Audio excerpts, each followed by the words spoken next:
Shalom, shalom, amada casa Israel en Europa y las cuatro esquinas de la tierra. Sean todos ustedes bienvenidos, Brujín Habaín, a este su canal, Raíces Hebreas, la voz del Shaddai.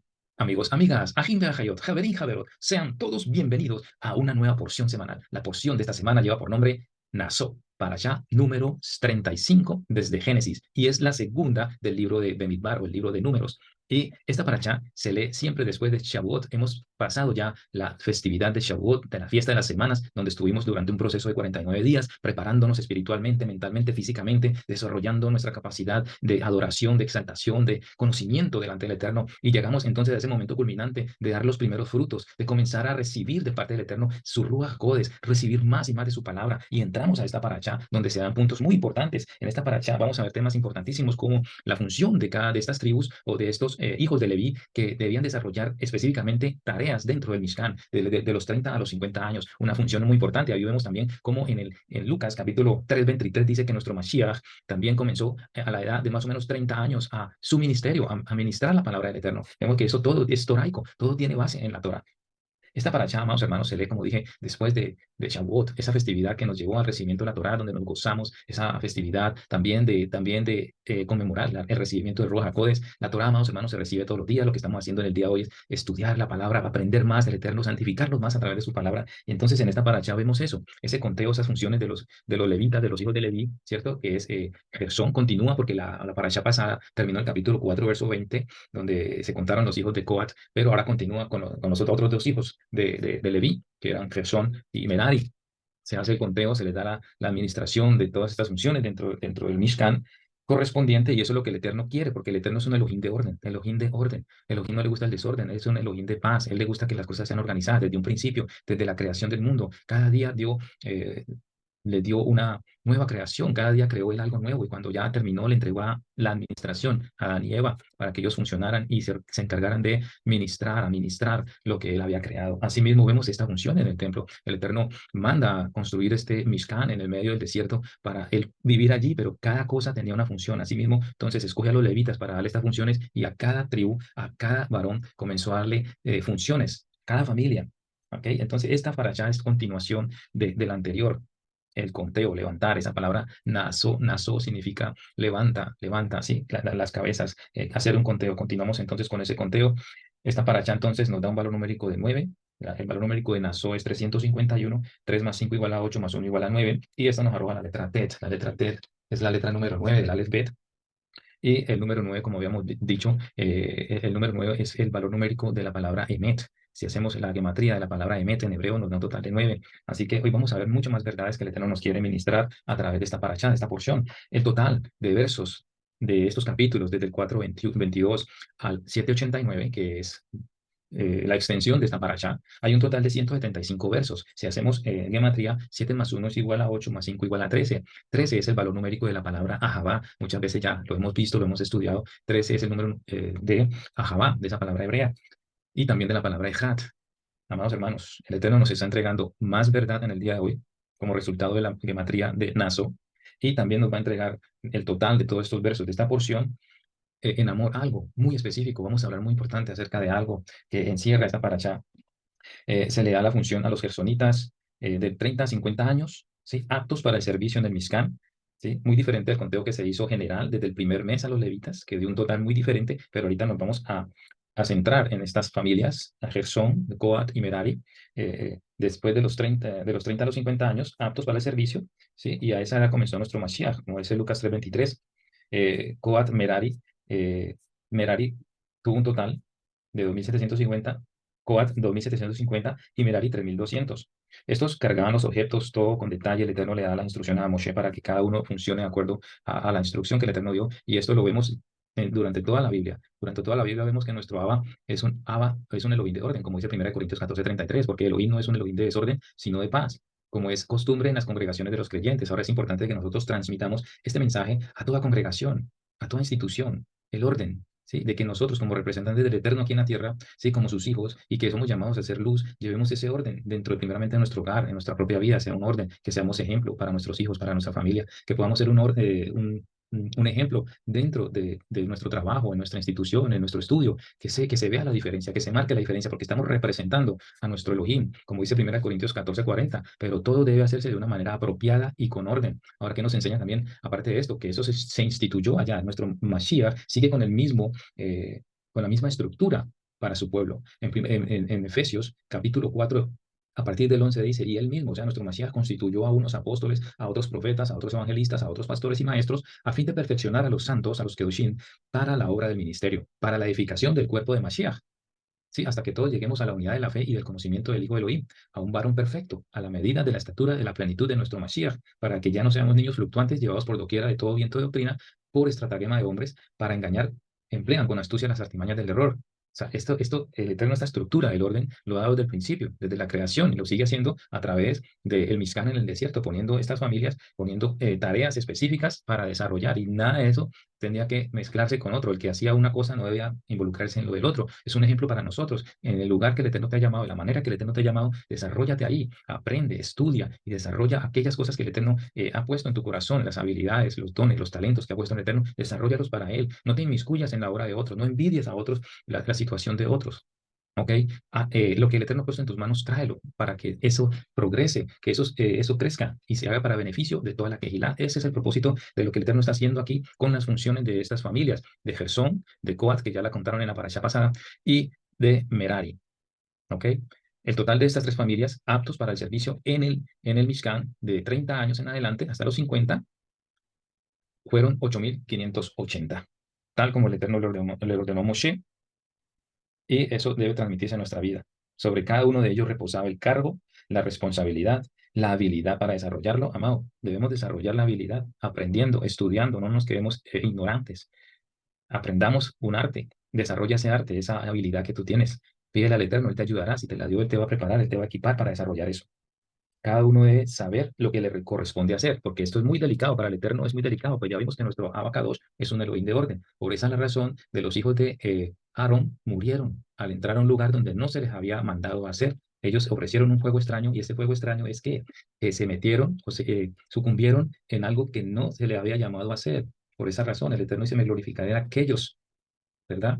Entonces, glorifica al Eterno con lo que el Eterno te ha dado. En el capítulo 3 verso 38 al final dice, teniendo la guarda del santuario, Aarón y Moshe, ¿sí? En lugar de los hijos de Israel, y el extraño que se acercare morirá. Entonces, esa es la razón, esa es la precaución que tenemos. Nosotros no nos inmiscuamos en los oficios de otras personas, dentro de una quejilá, dentro de una congregación. Concentrémonos en lo que nos toca hacer a nosotros y aportemos para que esa obra crezca, ¿sí? En unidad, en amor. Sí, porque es que, como dice Efesios capítulo 4, es para eso, para alcanzar la medida de la estatura de Mashiach, para que no seamos niños fluctuantes, sino que nos dediquemos con tesón, con perseverancia en aquello a lo que hemos sido llamados para el beneficio del cuerpo de Mashiach, dice Efesios, en otras palabras.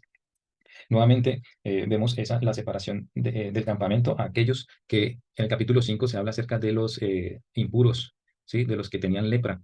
Era necesario apartarlos porque no podían contaminar lo otro. Debemos retirar aquello que puede contaminar, que puede dañar, una mala influencia, una mala enseñanza, una mala administración. Todas esas cosas el Eterno nos las está enseñando a través de todas estas palabras para que tengamos en cuenta de que Él quiere un pueblo apartado, y Él lo está haciendo. La palabra aquí dice apartar, echen, dice la palabra en la traducción aquí, echen del campamento a todo leproso. La lepra, pues entonces era una infección que se adquiría por sí mismo. En los tiempos de Moshe, en los tiempos antiguos, era porque la persona estaba pecando, especialmente en la cuestión de murmurar, en la cuestión de hacer la shonjara, de hablar mal, de maldecir a otras personas. Por eso nuestro abacador dice que tengamos mucho cuidado con nuestra boca. Santiago nos habla acerca de la lengua. Muy importante tener en cuenta eso, porque eso traerá, eso se volverá contra nosotros. Y el Eterno tiene en cuenta toda palabra que sale de nuestra boca, todo pensamiento también, aunque no lo expresemos ese pensamiento, el Eterno conoce nuestros pensamientos. Recordemos allá en Juan capítulo 2, donde la gente estaba, ya eso se había retirado, pero él sabía los pensamientos de las personas, porque él es omnisciente, él conoce todo. Nosotros, el ser humano no conoce los pensamientos de otra persona, pero podemos intuir lo que una persona puede estar tramando. Pero el pensamiento en sí, lo que está dentro de la persona, solamente Yahweh lo conoce. Entonces, esta afección de lo leproso era necesario sacarlo para purificar el campamento y evitar que eso se propague dentro de una kehilá, dentro del mismo, la congregación. Sí, debía de ponerse aparte, y ya se vio acerca de todo lo que había que hacer el leproso, las ofrendas que había que traer, lo que tenía que hacer el Cohen, examinar cada afección que la persona tenía, el tiempo que había que darle y volver a revisar. Por eso, eso es como una introspección que debemos hacer. Esto nos enseña a nosotros eso, que hagamos una introspección, que nos examinemos cada día cuáles son nuestros pensamientos, cuáles son nuestras intenciones, cómo estamos funcionando, que hagamos una auditoría cada día de lo que nosotros estamos haciendo en nuestra vida, con nuestra vida, y lo que estamos haciendo para el progreso de esa comunidad, de esa Kehilá, de ese cuerpo de Mashiach. También se habla acerca de la ley de la restitución en ese capítulo 5 de esta Parashá Naso, Parashá número 35, que si sumamos 35, 3 y 5 es igual a 8, nos está dando un nuevo comienzo en que en nuestra propia vida, de examinarnos cada día más, de restaurar eso que pronto está afectando nuestra vida.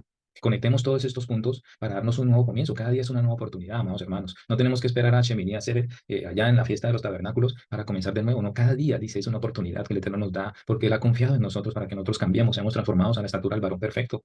La ley de la restitución nos habla acerca de eso mismo, de que nosotros debemos restituir aquello que hayamos hecho daño. Si nosotros se dice la palabra que si alguno ha pecado, un hombre o una mujer cometiera alguno de todos los pecados, ¿sí? Con que los hombres prevarican contra Yahweh y delinquen, mire que el Eterno toma esto personal. Cuando uno hace, él dice contra Yahweh, pero más adelante está hablando que aquella persona confesará el pecado que cometió y compensará enteramente el daño y añadirá sobre ello la quinta parte y lo dará a aquel contra quien pecó. Esto nos conecta con lo que nuestro Mashiach una vez le preguntaron, y nosotros cuando te vimos desnudo, cuando te vimos hambre, cuando te vimos en la cárcel. La gente se centra en esa relación directa con el Eterno, pero se olvida que Él inmediatamente está conectando eso con tu prójimo. Aquí en esta paracha estamos viendo exactamente lo mismo. Dice que cualquier pecado que prevariquen contra Yahweh, e inmediatamente en el verso 7 está relacionándolo con tu prójimo. Que tú debes devolver ese daño. Cuando tú le haces daño a una persona, a un prójimo, lo estás haciendo directamente con el Eterno. Entonces el Eterno dice, ok, usted va a restaurar esa situación, eso que le hizo daño, ese daño que usted causó a esa persona, va a hacer lo posible por restaurar. Recordemos que nuestro Mashiach dice, allá en el templo, cuando la gente está dando sus ofrendas y está trayendo su ofrenda y sucede acá para el Eterno, dice, si tienes algo contra tu hermano, deja tu ofrenda allí, ve, reconcíliate con tu hermano. Era necesario reconciliarse con el hermano y buscar todos los medios, intentar todas las veces que sea necesario antes de ofrecer algo cuando hay algo dentro de tu corazón que no está bien delante de los ojos del Eterno. Por eso el Eterno hace mención en esta paracha acerca de la restitución, que muchas veces no es decir, oh, cometí un daño, cometí un error, perdóname, pero que si hubo daños físicos, si hubo daños económicos, eso no se puede quedar así. Aparte de pedir perdón, de arrepentirse, que es lo primordial, que es lo primero que debemos hacer, también vemos el daño que le causamos a esa persona. Si hayan pasado muchos años, debemos recompensar a esa persona, hacer el esfuerzo y el deber de pagar a esa persona el daño que le hicimos. Ahora, eso se ve mucho más, hermanos, cuando la persona se arrepiente, pero la persona ya ha fallecido. Vemos eso en los entierros, es típico. Las personas se quieren morir, se quieren enterrar con ellos mismos, con el muerto, pidiendo perdón, arrepintiéndose, pero al final son lágrimas de cocodrilo. Pero el Eterno nos lleva a pensar eso. Si eso sucedió así y la persona ya no está, usted debe buscar a la persona más cercana a esa persona para restituir ese daño que usted le causó. Le robó, le engañó, le ultrajó, esas cosas.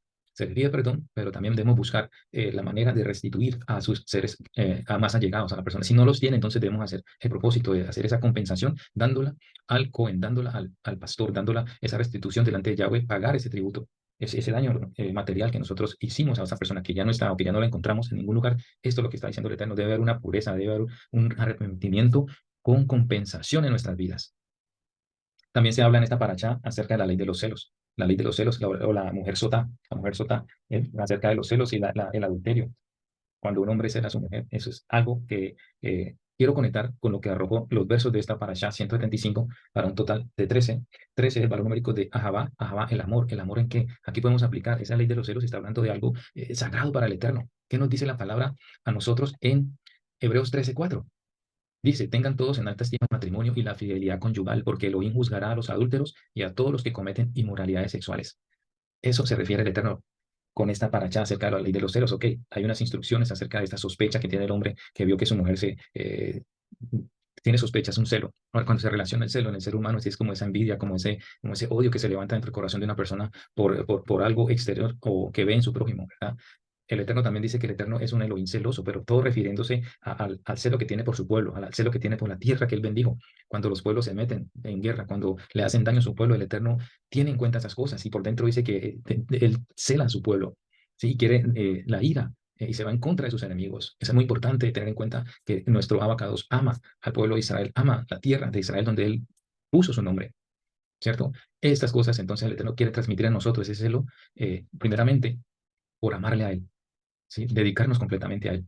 Pero en esta sección donde se habla de la ley de los celos, es esa sospecha que el hombre, cuando se enciende ese celo dentro del varón por sospecha de que ha creído que su esposa se ha mancillado con otro hombre, hay unas leyes, ¿sí? Que se le da para que se descubra o se dé solución a esta situación. Pero aquí quiero hacer énfasis en la cuestión de el matrimonio. Para el Eterno, el matrimonio. Su pueblo Israel es la esposa, pero vemos cómo el pueblo ha llevado a celo a nuestro Abacadosh con la idolatría, siguiendo otras doctrinas, no haciendo caso a su Torá. Eso es el adulterio que el pueblo ha cometido durante siglos.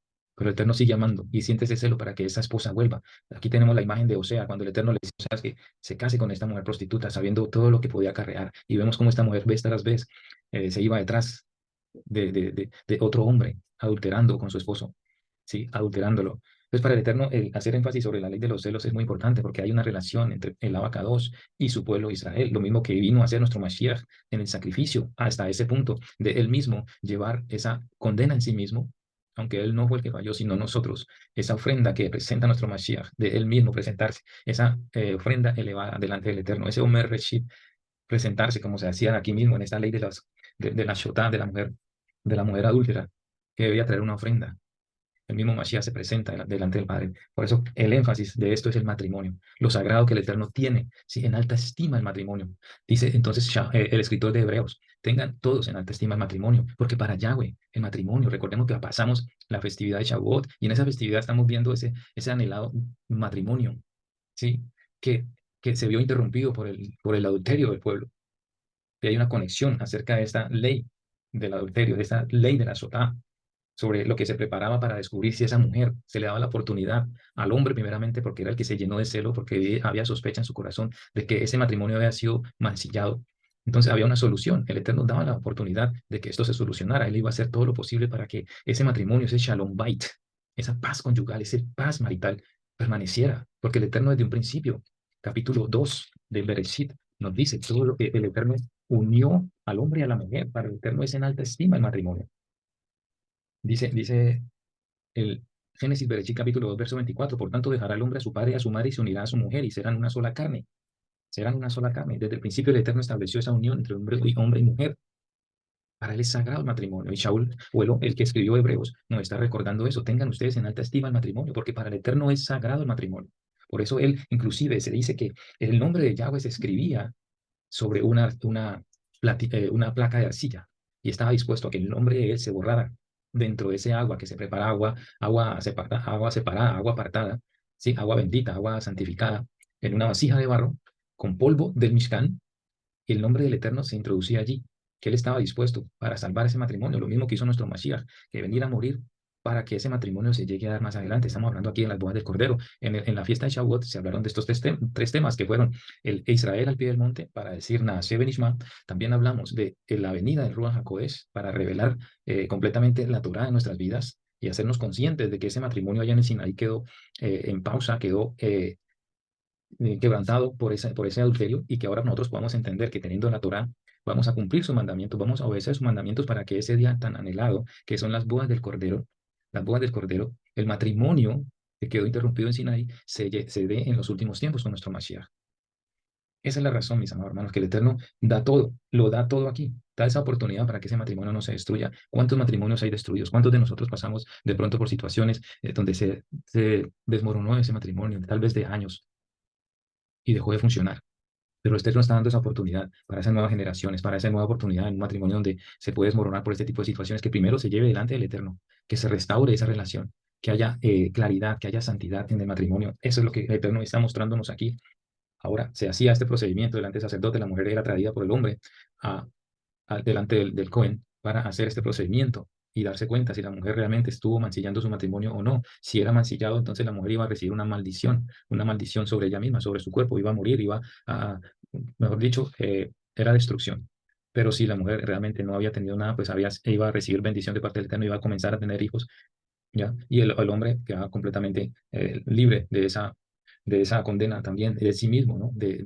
Quedaba completamente libre en Shalom, de que su hogar está completamente puro delante de los ojos del Eterno. Y nuestro Mashiach llevó eso en sí mismo, aunque los que teníamos que estar allí, nosotros recibiendo esa maldición de esas aguas amargas fuéramos nosotros, pero nuestro Mashiach estuvo dispuesto, así como el Eterno también dispone su nombre para que sea borrado, para que esa restauración del nombre de ese matrimonio se dé, porque para el Eterno un matrimonio lo tiene en alta estima y la fidelidad conyugal.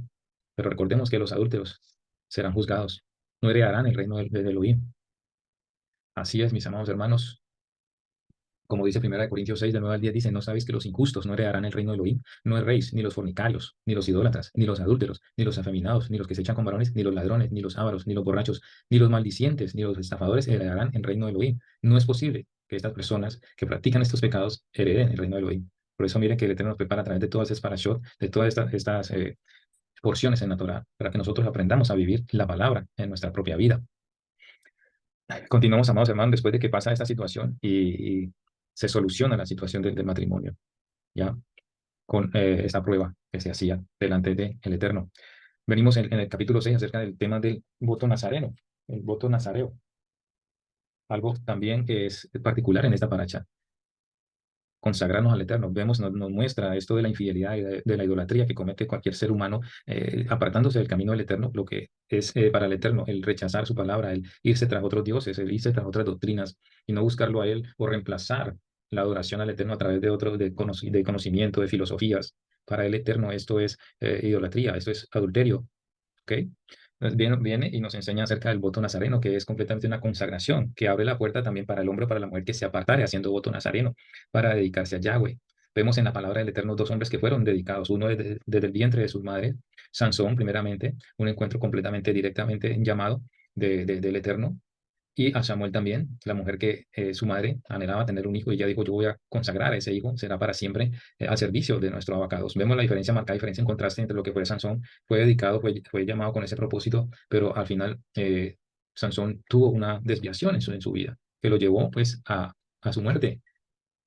Y en el caso de Samuel, pues una consagración completamente ya en el templo, dedicado completamente, y vemos el contraste, ¿no? Entre Sansón, ambos nazareos, pero la función que cada uno llevó y desarrolló en su vida. Uno trágicamente murió, eh, y Samuel, un siervo del Eterno, quien también liberó batallas, un siervo también que fue grande al servicio del Eterno. Aleluya. Entonces, este voto nazareo es muy importante que nosotros lo estudiemos, que lo estudiemos. ¿Por qué? Porque para el Eterno esta dedicación es la que Él quiere en nuestra vida, que Él quiere que nosotros nos consagremos completamente a Él. La palabra Nazir es el voto nazareo, ¿sí? Nazir, nazareo. Esta palabra Nazir se escribe con la letra Nun, con la letra Zain, la letra Yod y la letra Resh, para un total de 267. Aplicando Mishpar Catán nos da 6 y 2, 8 y 7, 15. 15. Al aplicar Mishpar Catán nos da 5 más 1 igual a 6. Número 6 es el valor numérico de la letra Vaf, que es la unión, que significa unión. Ahora, el 6 es el número de hombre, el número de consagrarse al Eterno. El día 6 fue creado el hombre. Y el Eterno entonces quiere esa consagración del hombre hacia él.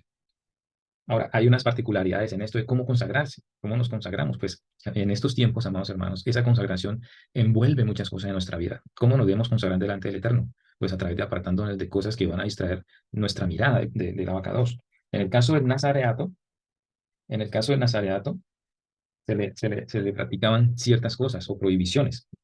El hombre o mujer que se apartare para voto nazareo se abstendría del vino y cualquier derivado de la uva y de sidra, nada de licor de uvas, nada de jugos de uvas, ni uvas secas ni uvas frescas, nada que tuviera conexión con lo que el resultado de la fermentación de estas frutas. Esto nos enseña a nosotros que para nosotros consagrarnos al Eterno, pues debemos buscar las cosas que pueden contaminar a otras o pues que tienen conexión una con otra, las cuales atraen nuestra atención. Debemos apartarnos del pecado, de las cosas que distraen nuestra vida y las que conectan con esas cosas, aunque no sean de manera de grande proporción, ¿sí? Como principal pecado, pero hay cosas que se conectan y nos pueden llevar de una u otra manera a la consecución de ese pecado. Entonces, esto es lo que transmite a través de ese voto nazareo, de apartarse de estas cosas que pueden traer completamente alejado, aunque no tenga ningún tipo de influencia. Pareciera que no tuviera influencia, pero entonces es mejor alejarse de todo eso. Entonces, el Eterno nos enseña a través de este apartamiento, de esta consagración nuestra, de que debemos buscar todos aquellos lazos, aquellos puentes que se unen a ese pecado principal, a esa distracción, a esa cosa de la cual nosotros nos queremos alejar, ¿cierto? Que tengan un tipo de conexión para que nosotros seamos libres y podamos tener absoluto control sobre esa consagración. Evitar a toda costa cualquier tipo de contaminación. También se le decía que en todo el tiempo de su voto no comerá, no pasará nada, este tipo de cosas que tengan derivados de la uva. No pasará navaja por la cabeza, su cabello debería de crecer hasta que se cumplan los días del voto. Dejará crecer su cabello, no se contaminará con muerto. Vemos esas funciones también allá en el libro de Levítico acerca de que el hombre debía estar consagrado, no contaminarse con muertos. E inclusive en este voto nazareo era también casi, era igual al del sumo Cohen, ni por su familia, ni por su padre, ni por su madre. Será santo para Yahweh, apartado completamente. Si alguno muriere, digamos, súbitamente, y o sea, estaba cerca de él, se contaminó, pues había que hacer cumplir con otros mandamientos para poder restituir o consagrar o reconsagrar ese voto nazareo. Ahora, cuando se cumplía el tiempo también, traería un cordero de un año, sin tacha, una cordera y un carnero para Shelamí, para ofrecer ese sacrificio de paz, el canastillo de tortas sin levadura, y raerá su cabeza, ese sería ya entonces el cumplimiento al finalizar este voto. Y tomará el cabello y lo pondrá en el fuego, ¿sí? Lo consagraría, o sea, lo ofrecería al Eterno. Mis amados hermanos, esta consagración total de un hombre o una mujer es lo que el Eterno anhela en nuestras vidas, que nos apartemos de toda inmundicia, de todo pecado, para que podamos entrar, ¿sí? Dice que podamos entrar si vivimos en santidad, dice que sin santidad no podemos ver al Eterno. Importante, el tema del nazareato. También vemos en este capítulo 6 la bendición arónica, cuando el Eterno ordena a Moshe diciendo que hable a Aarón y a sus hijos, y de esta manera bendeciréis a los hijos de Israel. Hay una peculiaridad en esta, así bendeciréis. Bendeciréis viene la palabra ben, o sea, bien decir, bien decir. Y tenemos la otra palabra, contraste, que es maldecir, o sea, maldecir es de hablar mal de una persona. Y bendecir es expresar cosas buenas. Esto es lo que el Eterno instruye aquí a Aarón y a sus hijos, así, de esta manera.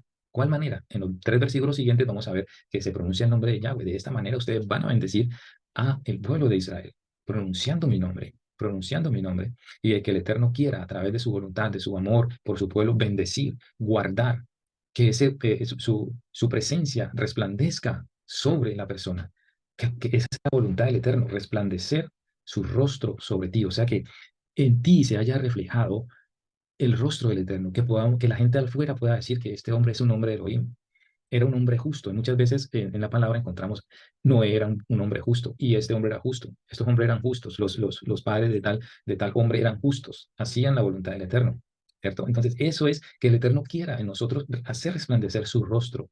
Pero para eso se necesitaba primero ese paso atrás de la dedicación, de la consagración de Nazareo. El Eterno quiere que nosotros todos nos consagremos a Él, que todos apliquemos este voto nazareo, ¿cierto? De manera no literal, de llevarlo a cabo como es así en la Torah, sino que de allí salga esa función, que salga esa interpretación en nuestras vidas, que podamos transformar nuestra vida, que nosotros seamos dedicados al Eterno. Amén. Que nos apartemos de todo mal. Que el Eterno quiere esa paz entre Él y su pueblo, esa relación íntima con el Eterno, porque el deseo del Eterno es casarse con su pueblo. Por eso vemos eso acerca de la mujer sotana, la ley de los celos, y vemos esa profundidad en el cumplimiento de la profecía de que nuestro Mesías llevó en sí esa maldición para restaurar, se dio a sí mismo para que nosotros pudiéramos más adelante, que podamos nosotros más adelante, a través de esta bendición del Eterno, que resplandezca en nosotros, que seamos transformados, como dice Efesios, que el Eterno alce su rostro sobre ti y ponga en ti shalom, ese balance, que el Eterno llene nuestras vidas de esa shalom que solamente proviene del Eterno. Es grandioso esta bendición arónica donde el Eterno quiere hacer estas cosas sobre nosotros. Cuando nosotros somos consagrados, vamos a recibir esto de parte del Eterno. Quiere bendecirnos abundantemente. Quiere protegernos de todo mal peligro, enfermedad. Él quiere hacer esto. Sí, Él quiere que nosotros resplandezcamos. Dice nuestro Masías allá que vuestra luz resplandezca delante de los hombres. Brille vuestra luz delante de los hombres, dice la palabra también. Y que el Eterno alce su rostro sobre ti. Quiere decir que nosotros nos elevemos a la posición de poder representar a nuestro Abacados en esta tierra, mis amados hermanos. Y por último, estamos viendo el capítulo 7, que es el más largo de esta paracha. Vamos a ver cosas interesantes, en resumidas cuentas, el conteo de todos los utensilios. En ese capítulo 7 se va a ver las ofrendas para la dedicación del altar. ¿Sí? Dice, aconteció que cuando Moshe hubo acabado de levantar el Mishkan y lo hubo ungido y santificado con todos sus utensilios, y asimismo ungido y santificado el altar y todos los utensilios, entonces los príncipes de Israel, o sea, uno de cada tribu, los jefes de las casas de sus padres, los cuales eran los príncipes de las tribus que estaban sobre los contados, ofrecieron y trajeron sus ofrendas delante de Yahweh, y él comienza a hacer el conteo de todas esas ofrendas. Quiero que vamos un momentico allá a cuándo sucede esto, de esas ofrendas para la dedicación del altar. Vámonos para Éxodo, Shemot, capítulo 40. Dice, verso 1, luego Yahweh habló a Moshe diciendo, en el primer día del mes primero harás levantar el Mishkan. Aquí entonces es una continuación, por decir algo, es una ampliación de esta información en Éxodo capítulo 40. ¿Qué sucedió allí entonces? En el primer día del mes primero harás levantar el Mizcán de reunión, y pondrás en el arca del testimonio y la cubrirás con el velo, y comienza a dar instrucciones para levantar el Mizcán. Entonces, ¿cómo continúa esto? ¿Cómo continúa aquí? En el verso 16 del capítulo 40 de Shemot dice, y Moshe hizo conforme a todo lo que Yahweh le mandó, de ungir, de poner la fuente, el atrio, el altar, ungirás la fuente, llevarás a Aaron y a sus hijos a la puerta del Mizcán de reunión, y harás lo que pasó en Shmini, la parasha de Shmini, donde los consagra, y todo este ritual que se hizo para consagrar a Aarón y a sus hijos. Entonces, en el verso 17, así, en el día primero del primer mes, eso estamos hablando de Aviv, el primer mes, primer día, en el segundo año de la salida de los hijos de Israel de Egipto, el tabernáculo se fue erigido. Moshe hizo levantar el Mishkan y asentó sus basas y colocó sus tablas, y sigue, hasta que llegamos al capítulo 7 de Midbar, donde dice, aconteció que cuando Moshe hubo acabado de levantar el Mishkan, y lo hubo ungido y santificado con todos sus utensilios, asimismo ungido y santificado el altar, todos los utensilios, entonces trajeron esta ofrenda, las ofrendas. Los príncipes traerían las ofrendas. Los jefes de la casa de sus padres trajeron todas sus ofrendas delante de ella. Esto nos está hablando a nosotros que el Eterno, para nosotros, el Eterno es, nosotros somos para el Eterno preciado, pueblo preciado, ¿cierto? Y el Eterno quiere darnos a nosotros funciones, y de que nosotros nos ofrezcamos completamente, nos consagremos completamente a Él, y que nosotros traigamos ofrenda delante de Él, que es nuestra propia vida, y todo lo que Él ha puesto en nosotros, nosotros le traigamos a Él. Trajeron sus ofrendas, dicen, delante de Yahweh. Comienza a describir 6 carros cubiertos, 12 bueyes, por cada 2 príncipes un carro, tomar la ofrenda y darla a los levitas, y a cada uno conforme a su ministerio. Orden. Nos expresa esto siempre el orden: 2 carros y 2 bueyes a Gersón, Merari 4 carros y 8 bueyes. Coat dice que no recibió porque ellos llevaban el servicio del santuario. Los príncipes trajeron ofrenda para la dedicación del altar. Un príncipe cada día por 12 días. Y vemos entonces paso a paso cómo iban pasando los príncipes, o sea, los jefes de cada tribu, que eran asignados para traer esa ofrenda. Comenzó primeramente con Judá. Vamos allí al capítulo 7, verso 12. Capítulo 7, verso 12. Dice, y el que ofreció su ofrenda el primer día fue Naasón, hijo de Aminadab, de la tribu de Judá. Tremendo. Esto trae una revelación hermosa, amados hermanos. ¿Por qué? Vamos a ver 2 cosas interesantes. El séptimo día, el primer día fue Naasón, de la tribu de Judá, y el séptimo día el príncipe de los hijos de Efraín, Elisama, hijo de Amiúl. Vamos a ver más adelante. Se hace la unción del Mizcán y todo lo que en ello hay. La ofrenda de los 12 príncipes, ejemplo dentro de una congregación, cada cual en su posición, la exigencia de cada cual para su labor. A mayor peso de responsabilidad, mayor demanda de integridad, mi amado hermano. Ahora, lo que le está diciendo, el séptimo día fue Efraín, que representa a la casa de Israel, ¿sí? A la casa de José. Efraín también ofrecieron. Ahora, Judá ofreció el primer día y Efraín el séptimo día. ¿Qué nos está queriendo decir esto, amados hermanos? Que nuestro Mashiach se presentó en el primer mes, allá en Aviv, hace 2000 años, en la fiesta de Pesaj. Trajo esa ofrenda, se ofreció a sí mismo. Y ahora, ¿qué estamos esperando nosotros para el séptimo mes? Es una gran revelación. En el séptimo día de este ofrecimiento de los príncipes, le tocó a Efraín, que representa la casa de Israel. Sí, somos Efraín. Yahshua vino el primer mes, en Pesaj, y vendrá en el séptimo mes, en Yom Teruah. Hay una conexión preciosa aquí. Increíble, amados hermanos. Primer mes, Judá, el primer día Judá, nuestro Mashiach vino para ofrecerse a sí mismo como sacrificio, y en el séptimo día le tocó a Efraín traer esa ofrenda, y nuestro Mashiach aparecerá en Yom Teruah en el séptimo mes para recoger los frutos, para cosechar, para darnos vida. Aleluya. Es hermoso esto, amados hermanos. Es hermoso esto. Grande es nuestro abacados. Se habla entonces el resto acerca de la fuente y el tazón, el dinero y el aceite, todos trajeron lo mismo. Si ustedes pueden leer, van a ver que a cada jefe trajo lo mismo. No hubo diferencia en lo que ellos trajeron. Para el Eterno todos somos iguales, ok, pero cada uno tiene una función que desempeña, y cada función debe desempeñarse de la manera más excelente delante de los ojos del Padre, ok. Se trae el recipiente de oro, los bienes materiales, el incienso, las oraciones, el conocimiento y exaltación. Esto representa todo lo que nosotros podemos traer delante del Eterno: nuestra exaltación, nuestra oración, nuestra alabanza delante de Él. Traer estos sacrificios, traer estas ofrendas delante del Padre, darnos completamente a Él. Amén. Así que, amados hermanos, esto ha sido la parashá Naso, donde vemos estos puntos importantes que nos llevan a tener una íntima relación, a cuidar nuestra relación con el Eterno, en cuestión de adulterio. Primeramente, también ese mensaje se transmite hacia los hogares, de que tengamos en alta estima el matrimonio, porque para el Eterno somos muy valiosos y Él quiere cuidar y Él quiere y dio todo para que esas bodas se lleguen a celebrar algún día. Nosotros debemos de tener en alta estima este matrimonio que se dará, ¿sí? A través de la consagración, de ese voto nazareo que debemos hacer nosotros, apartándonos del mal, apartándonos del pecado, cuidando nuestra santidad, cuidando nuestra salvación.